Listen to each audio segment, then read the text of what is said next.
Hey everyone, welcome back. I know it's been a long time since I've spoken to you. I've had a lot going on with lockdown and finishing uni and stuff, so I haven't really been here. But seeing as this week is Mental Health Awareness Week, I wanted to do a video about that because mental health is such a big part of my life with anxiety and depression and such. So I wanted to just give some tips and things that I've picked up along the way through therapy, CBT, things like that, things I've learned on my own. So yeah, excuse me. Yeah, so one of the main ones that I use quite a lot is a breathing technique, which is, I think it's called the 4-4-4 or something like that. Basically it consists of breathing in for 4.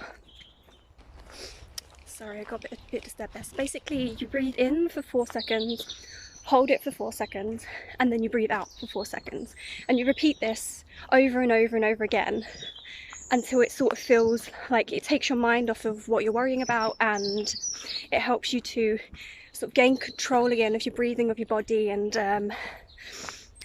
yeah, it sort of resets everything and helps you to feel a little bit better. Just listen to this. Stunning, isn't it? Yeah, so that was a good one. A second thing I'd say is this. This is literally on my doorstep. It's like a woods golf course sort of thing, and it's stunning. Everything is so beautiful. The sounds, like the birds, just find something to ground you, something to help bring you back from when you feel like everything is a bit too much and you can't breathe and you just need that something, you need that escape. Have that escape, find that escape and go there. This is my place where I go when I'm really struggling, when like recently I had quite a lot going on. I've got interviews and stuff, I've got to go back to work, and I got really stressed out. So coming here really helps me a lot to just take a deep breath, breathe in, just listen to the world around you, nature, and just breathe for a second and just calm yourself and feel those anxieties sort of pass away for a little while. They're not going to go completely, but it's a good way to start, a good place to start.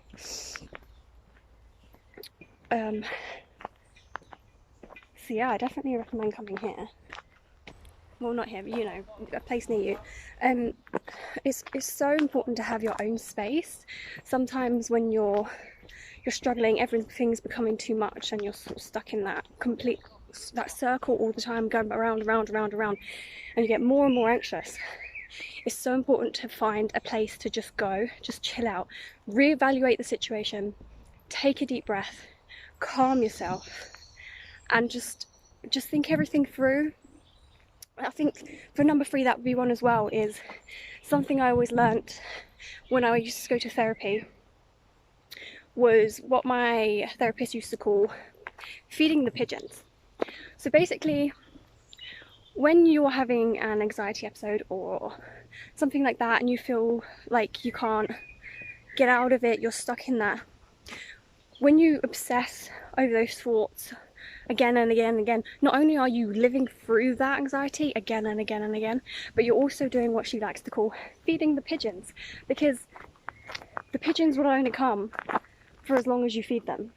So if you keep on obsessing over those thoughts, keep going back to them and back to them and back to them, then you're just feeding the pigeons, and they're going to keep coming. You keep giving them the food, they're going to keep coming.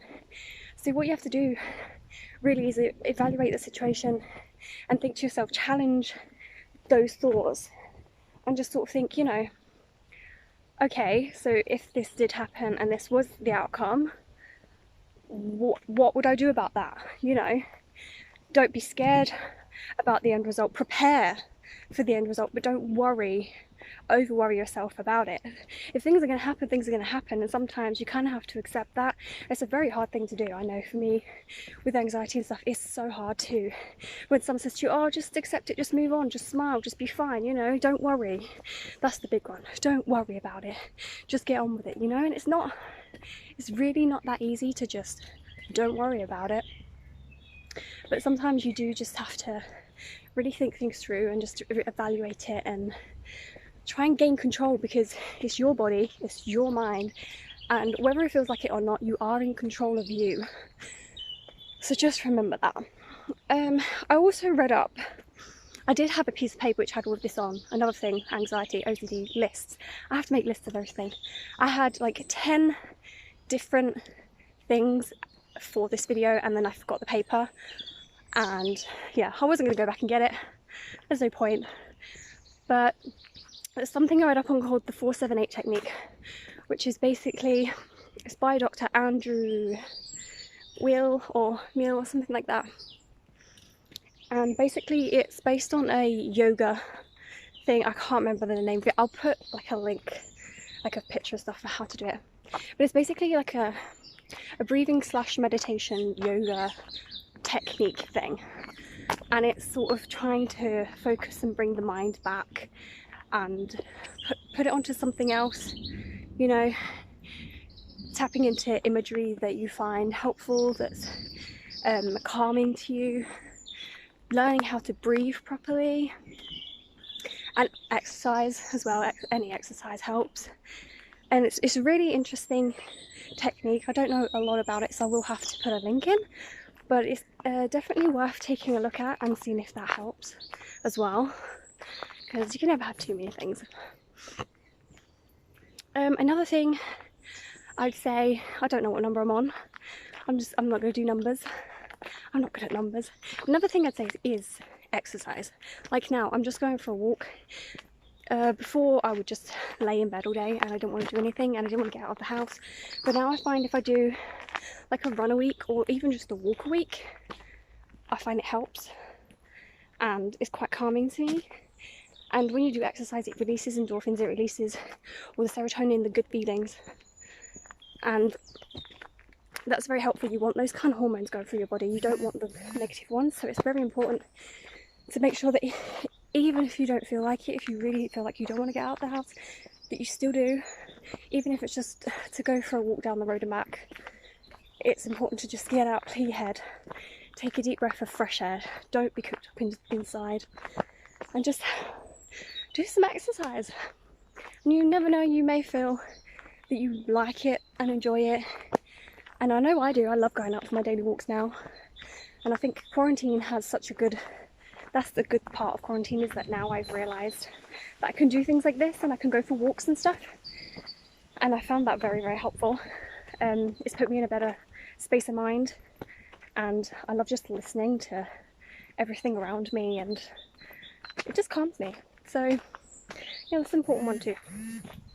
Also, another way of coping I found when I was younger, especially, was to write things down. I used to write diaries all the time, and I found it helpful when I used to write letters to people who I wanted to say things to, even though I realised afterwards, you know, I should probably say that to them.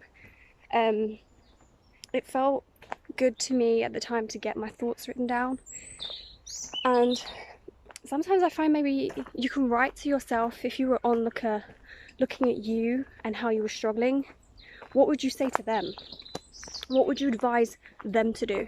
Write that in a note to yourself, and try to think of, if someone came to you and they were struggling the way you are, what would you advise them to do? What would you say to them to try and help them? And then read that back and read those thoughts. And if you were to say that to somebody else, why are you not saying that to yourself? Try to take those notes on. You know, you've got to be kind to yourself, because if you're not kind to yourself, nobody else is going to be. Love yourself, because if you don't love yourself, you know, it's so important to try and establish that connection with your inner self, who you are, and not fill yourself with self-hatred every day, because that will just bring you down. So yeah, that's another one. Another important thing is, I know with anxiety and other mental health issues, it can sometimes feel like you're a burden. Like, you don't want to tell anybody about your issues because you're afraid that they'll run a mile and they won't care, they won't want to listen. But quite often you find that people do want to listen to you, and it is just your mind playing tricks. So a really important thing is to stay in contact with people and do reach out and ask for help. I know I've quite often fallen out with my friends because I have felt that way, and I've pushed them away, and it was really bad. And you know, these are my best friends, they've been through everything with me, but in my mind I just thought, you know, no one's going to want to really listen to my troubles, no one's going to want to hear that they've got their own lives to worry about. But we're all in this together. That's why we have these mental health awareness things, because we are all in this together. You're not by yourself, you're not going through it alone. There are people who do want to help, and it's so important that you do reach out and you do ask people for help, and don't try to do it all alone, because you'll fall much deeper into it that way. If you've got somebody there who's like, if you've got somebody there who's sort of like a crutch for you, obviously you don't want to lean on them too much. It's a self-revelation journey. You need to be able to do it yourself, but you also can have people there to help you, to go through it together, to have someone who understands and to prop you up when you just feel like you really can't go on anymore and that you don't have anything else left to give. It's so important to have someone there to just, you know, just give the helping hand and just say, come on, we can do this, you've got this, you've come so far, don't give up now. And yeah, it's so important. And I know mental health is such a taboo topic. Can't even talk. Such a taboo topic, and Jesus, and nobody wants to talk about it through fear of being judged, through fear of seeming weak. And I think it's so important that people do talk out. I mean, me years ago, I would never do anything like this. Like, this channel is such a release for me because I'm able to talk to people and to try and help other people with issues that affect me, and I know they're going through as well. I mean, I have so many friends who struggle with the same issues,